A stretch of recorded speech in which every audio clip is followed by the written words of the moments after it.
என்னைக்குமே நான் இந்தியனா உணர்ந்ததே கிடையாது. என் ஊருக்காரனா நான் உணர்ந்ததே கிடையாது. நான் ஒரு தமிழனா என்னால ஃபீல் பண்ணதே கிடையாது, பண்ண முடிஞ்சதே கிடையாது என்னால. ஒவ்வொரு முறையும் நான் வந்து ரிஜெக்ட் பண்ணப்பட்டிருக்கேன், நிராகரிக்கப்பட்டிருக்கிறேன் சாதியின் பெறால. ஸ்கூல்ல டீச்சர் கிட்ட வந்து நெருங்குறப்போ இருக்கிற பதட்டம் இருக்கும்ல, அந்த பதட்டத்தை வந்து என்னுடைய சக நண்பன் அனுபவிச்சதே கிடையாது. அப்போ இதை நான் வந்து ஓவர் கம் பண்ணி வரதுக்கே இவ்வளவு நாள் ஆச்சு. கிட்டத்தட்ட ஒரு 43 வயது இருக்குது எனக்கு. இன்னைக்கு வரைக்கும் எனக்கு அந்த பிரச்சனை தொடர்ந்துட்டே இருக்கு.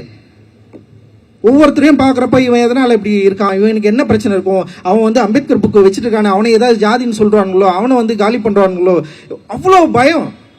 ஸோ அந்த பயம் நீங்கிய ஒரு பொழுதாக, அந்த பயம் நீங்கிய ஒரு காலமாக, அந்த பயம் நீங்கி நானும் இந்தியன் தான், நானும் உங்களோடு நிற்கிறேன், நானும் வந்து உங்களில் ஒருவன் தான், நீங்களும் நானும் ஒண்ணுதான், நம்ம எல்லாரும் சேர்ந்து இங்க இருக்கிற அநீதிக்கு எதிராக போராட வேண்டும் அப்படின்றது இருக்குல்ல, அந்த ஃபீலிங் இருக்குல்ல, ஃபர்ஸ்ட் டைமா எனக்கு கிடைச்சிருக்கு இன்னைக்கு. ஆக்சுவலி அது வந்து ரொம்ப முக்கியமானதா நான் வந்து பார்க்குறேன்.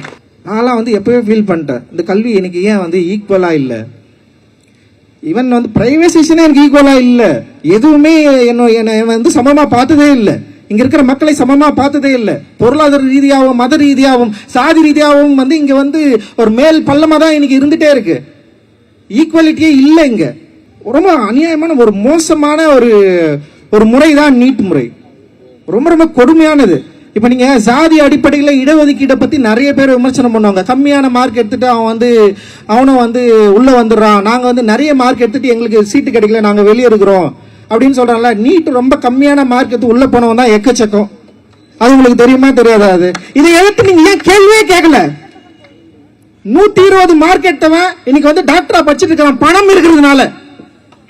யாராவது கேள்வி கேட்டீங்களா? இங்க இருக்கிற மாணவர்கள் தலித்துகள் வந்து ரிசர்வேஷன் மூலமாக படிக்கிறாங்க அப்படின்றத காலங்காலமா சொல்லிட்டே இருக்கிறீங்கல்ல.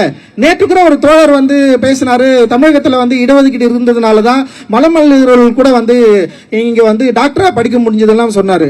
நீ டாக்டர் ஆனதை பத்தி எப்ப பேச போற? மலம் அல்லவன் டாக்டர் ஆனதை பத்தி நீ பேசுறல. நீயே ஒரு மிகவும் பிற்பட்ட சமத்துல இருந்து வந்திருக்கிற, உனக்கு இடஒதுக்கீடு மூலமா தான் டாக்டர் வேலையே கிடைச்சிருக்கு, டாக்டர் படிப்பே கிடைச்சிருக்கு. நீ எப்ப அதை பத்தி பேச போற? ஒவ்வொரு முறையும் தலித்துகள் தான் இடஒதுக்கீடு மூலமா உள்ள வந்துட்டான். எவ்வளவு மோசமான ஒரு குற்றச்சாட்டு. ரொம்ப கவலையா இருக்கு. 120 மார்க் 200 மார்க் எடுத்த நீட்ல எடுத்த மாணவர்கள் இன்னைக்கு வந்து மருத்துவரா படிச்சுட்டு இருக்காங்க. காரணம் பணம். அப்ப மிக குறைந்த மதிப்பெண் பெற்று பண வசதி இருந்தா நீட்ல கல்வி கற்க முடியும்ன்ற ஒரு அநியாயத்தை செய்கிறப்போ நம்ம ஏன் அதை தட்டி கேட்கல? பிஜேபி மாணவர்கள் அடிக்குது. ஏன்னா வந்து அடிப்படையில் இங்க இருக்கிற ஒரு ஈக்குவாலிட்டிக்கு எதிரான ஒரு கட்சி, ஒரு பாசிசத்தை வளர்த்தெடுத்த கட்சி. நீங்கள் பாசிசத்துக்கு எதிரானவர்கள்.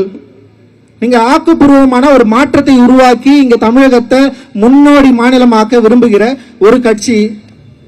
நீங்கள் போராடுகிற மாணவர்களை ஏன் அடிக்கிறீங்க? யாருக்கு உங்களுக்கு அந்த ரைட்ஸ் கொடுத்தது? பேட்ச் இல்லாம அடிக்கிற அளவுக்கு கோழைகளா நீங்க? நான் கேட்கிறேன். பேட்ச் குட்டாம அடிக்கிற அளவுக்கு கோழைகளா நீங்க இருக்கிறீங்க. அடிக்கணும்னு முடிவு எடுத்துட்டீங்க, அடிங்க. அதை எதிர்கொள்ள நாங்கள் தயாரா இருக்கிறோம். நான்